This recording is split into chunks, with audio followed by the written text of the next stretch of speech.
Welcome back to the family table, and I am so excited about this episode.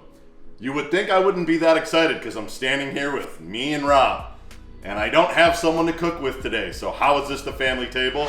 I can't wait to tell you a short story about how I grew up on the southeast side of Chicago. So there was a family, and I referenced them in my introduction to the series video, the Perez family. Now, they had 10 kids. It's about a block away from where I live. Their youngest son was Mario. About 2 years ago, so what are we in 2022? It was about 2020, I believe. Mario posted a video on Facebook of his 90-year-old parents, plus or minus a year, making their homemade flour tortillas. When I saw that video, it immediately shocked my entire body back to the way that I grew up. So like I said, they lived about a block away from us. A lot of ethnicities that where we grew up, but right in the heart of 100th Street in Escanaba, a lot of Mexican culture, a lot of Latin culture, a lot of Hispanic culture, right in that little area right there. And the thing that the Perez family did best, which by the way, they were charcoal grillers. They make tamales at Christmas. But the thing that they did best every single week for their family, just like an American buys bread, they made their homemade flour tortillas. So I could vividly remember, almost like I'm back there right now. The whole family was around all the time, and his brother Benji and Tony and Ralph and Yayo, rest Yayo soul, and Anita and Stella, and then his brothers and sisters started having kids, and Carla came around, and next thing you know, there was just too many to actually know what they were, but they had a huge garden in their backyard and a basketball court, and we played wiffle ball in the backyard. We did everything there. We used to climb on the slag piles. Rob, make sure you give them a couple pictures of the old neighborhood in here. We called it Slag Valley. It's called Slag Valley. Make sure a couple pictures get in there so that people get a real feeling for where we grew up. So I knew that whenever I went to the Perez house, Mama Perez was always gonna feed us those homemade tortillas because they were always available, and I could put myself right in that house.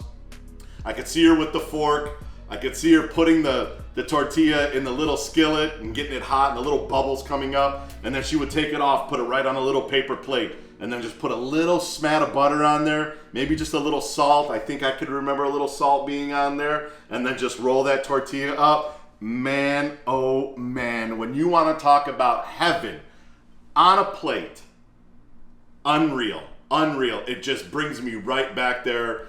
Every single time we walked into that house, those tortillas were available. Just like every time you walked into my house, my mom was trying to feed you. That's the whole reason why I'm doing the family table. We need to get more family, more friends around the table. So I really hope to do this one justice. It's very simple ingredients. There are no measurements, but oh man, they've had 80 plus years of experience on me. I'm very nervous, but I'm also very excited, which how could I be just about a simple flour tortilla, but I have to do them justice. We have to make the Perez homemade flour tortillas. Welcome to the family table.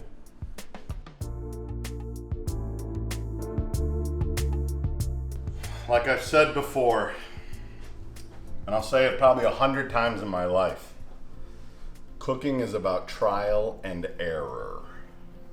Why do I say that? Why am I wearing different clothes than what you saw previously when I told the story about the Perez family? The reason is I completely ruined the tortillas.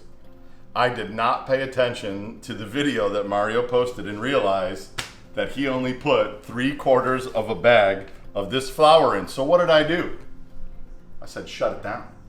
This does not taste like my childhood.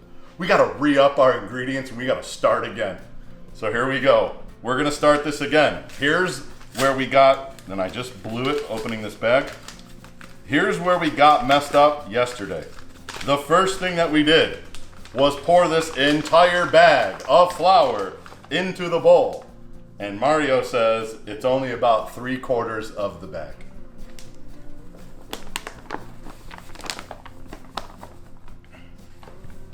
And that's actually a little bit more than 3/4. So I'm gonna put some of it back because I'd rather add flour than have to take it out later. Next up, baking powder. And it looked like to me, it was about that much in the hand. And they kind of just filter it in there. Same thing with the salt.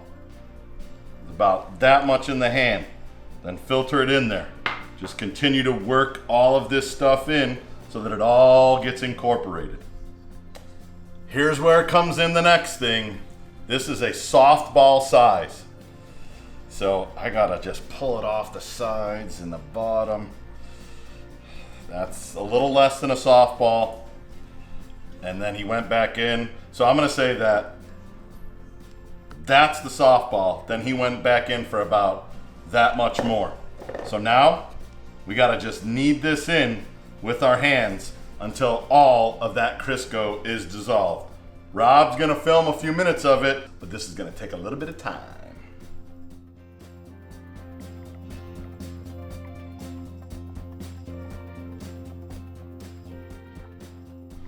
All right, so I think that's pretty good. We got a lot of the majority of the big clumps out of there. Now we're just gonna start going with a little lukewarm water and starting to just fold it in. Grab and fold, grab and fold. Then when it gets a little dry, we'll add more water, see what happens.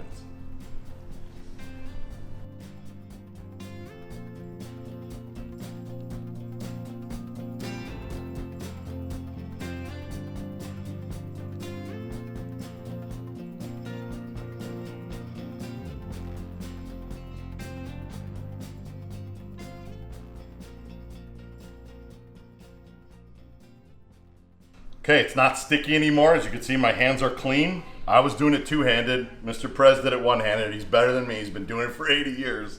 But I think now we just dump it out here. Okay, there was a little bit left in the bowl. And then what I saw was Miss Perez just kind of like took her hands like this and kind of roughed it up and then put it back on itself a little bit, just like this, until she liked it and it wasn't sticky. So I'm gonna say she probably did it for only a minute or two. So let's do this for a minute or two and see how it comes out. I think our dough ball's ready. So what I saw them do was put a little bit of flour on that wax paper. So I just laid out some wax paper, and then Mr. Perez just put some of this flour in the corner here, okay? And then what he did was he took one of these balls. I don't know how big this ball should be, but I'm gonna just kind of pretend like it's a small meatball. And I just saw them roll it in their hands just like this. Let me see if I can give you a little gap there, Rob. So they just roll it in their hands like this. They have a cool little, I'm just gonna bang things around. It's a mess, we play through. They have a cool rolling pin. This one sucks. They have a cool like little stainless steel thing. But here's what they did. He just did a little bit of flour here like this, just kind of make sure that it doesn't stick. And he just took the palm of his hand like this and just kind of like pressed it down into its first little circle form.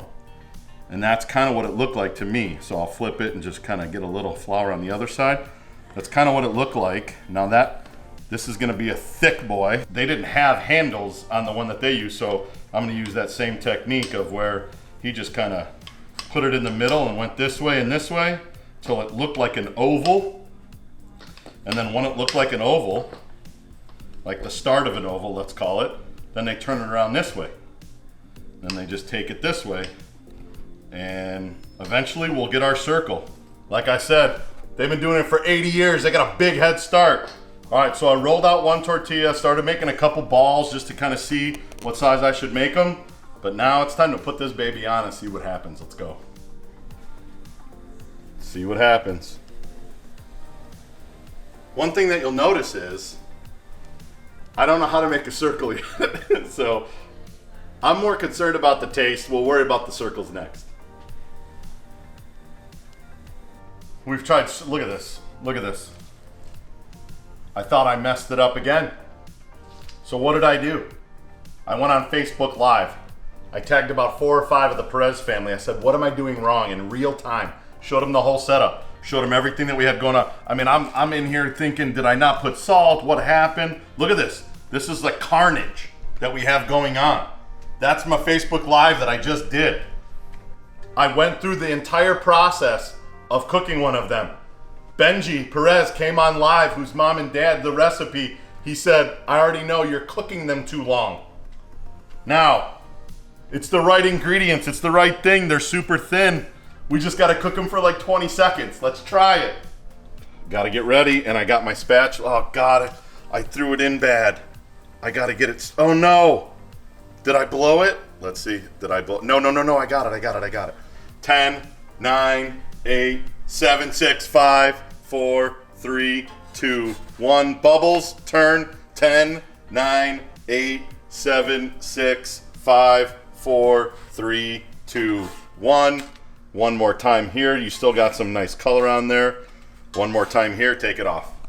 He said I was cooking it too long. Take it off. This is right when, and then he said in the video, him and Ray actually said, you got to add the butter quick so that it melts nice, and then just a little pinch of salt. Now, look at how nice. No cracking. Rolls perfectly. I'm so angry. I don't even know if you filmed any of those fails, but look at the difference. No cracking in this, and then look at this. Cracks right off. By the way, that's like 30 seconds more cooking. That's how delicate these are. Let's see if I could go back to my childhood then. That's it. Look, you got a little butter thing.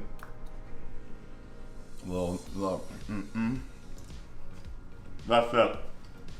It just goes to show you, this is the nuance of cooking, right? I messed it up for 2 straight days. Look at this place. It's a nightmare. This is a nightmare. Trial and error. Get in the kitchen, try to cook it. Try to relive the things that you did when you were a kid. When this came off there, I said, we're not doing a video. I didn't give up. I went on Facebook Live and I said, what am I doing wrong? I got Ben to join. Ben said, you're cooking them too long. Immediately came on, immediately cooked them. I hope you enjoyed going back to Slag Valley, 100th Street and Escanaba / Muskegon. You went back with the Perez family. You saw the 5 ingredients. Their parents are 90 years old, still making tortillas. Don't make excuses as to why you can't do it. Make some homemade tortillas. Get back around the family table. And until I see you again, keep on cooking.